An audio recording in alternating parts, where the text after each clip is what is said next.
बहुत दिनों पुरानी बात है। एक घने जंगल में एक पेड़ पर चिड़िया का एक घोंसला था। एक नन्ही चिड़िया उसमें रहती थी। एक दिन कहीं से एक कौवा उड़ता हुआ आया और चिड़िया के घोंसले के पास बैठ गया। क्या मैं यहाँ बैठ सकता हूँ? कौवे ने पूछा। हाँ हाँ, क्यों नहीं, इस पेड़ को अपना ही पेड़ समझो, चिड़िया बोली। उसने चिड़िया से प्रेम से बातें की और दोनों में मित्रता हो गई। उस दिन के बाद से कौवा रोज चिड़िया से मिलने आने लगा। दोनों ढेर सारी बातें करते और एक दूसरे के साथ समय व्यतीत करते।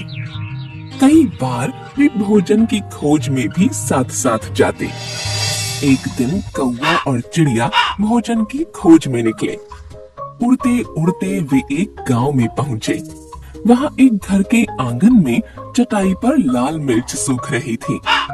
जब कौवे की दृष्टि लाल मिर्च पर पड़ी तो वह चिड़िया से बोला, देखो देखो, लाल मिर्च। दोनों नीचे चटाई के पास आकर बैठ गए। चिड़िया बोली, चलो एक कंपटीशन करती है, देखें कौन ज्यादा लाल मिर्च खा पाता है। ठीक है, लेकिन जो जीता वो दूसरे को खा जाएगा। कौवा कंपटीशन के लिए तैयार होकर बोला।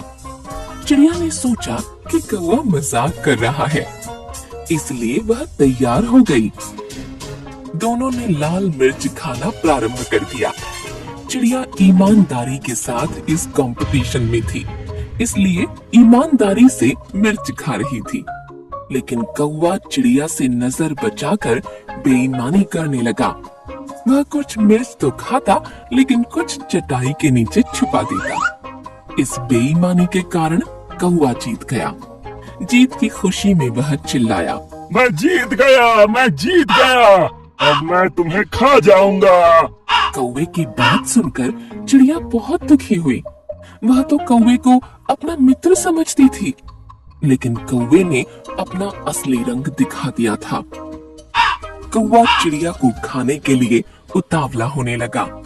तब चिड़िया बोली, ठीक है, तुम मुझे खा सकते हो, लेकिन मुझे खाने के पहले अपनी चोंच धोकर आओ। पता नहीं तुम क्या क्या खाती हो और तुम्हारी चोंच बहुत गंदी रहती है। कौवा चिड़िया की बात मान गया और उड़कर नदी किनारे चला गया। जब उसने नदी से पानी मांगा तो नदी बोली, मैं तुम्हें पानी देने को तैयार हूँ, लेकिन पहले एक मटका लेकर आओ, उसमें जितना चाहो उतना पानी ले लेना। कौवा उड़ता हुआ कुम्हार के पास गया और उससे मटका बनाने को कहा।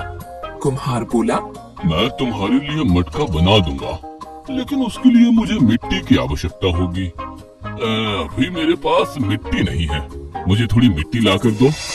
कौवा उड़ता हुआ खेत में पहुंचा और अपनी चोंच से मिट्टी खोदने लगा। तब धरती उससे बोली, पूरी दुनिया जानती है कि तुम कूड़ा और गंदगी खाते हो, इसलिए मैं तुम्हें अनुमति नहीं दूंगी कि तुम मेरी मिट्टी पर अपनी चोंच मारो। इसलिए यदि तुम्हें मिट्टी चाहिए तो कुदाल लेकर आओ।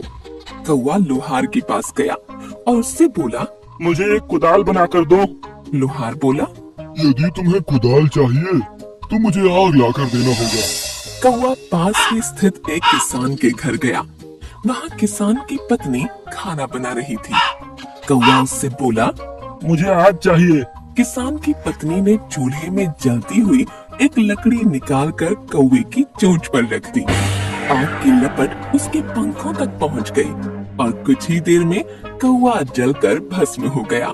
इस प्रकार अपने मित्र से छल करने वाले कौवे के प्राण पखेरु उड़ गए। इस कहानी से हमें यह समझ आता है कि छल करने वाला कभी नहीं जीतता और जीतने वाला कभी छल नहीं करता।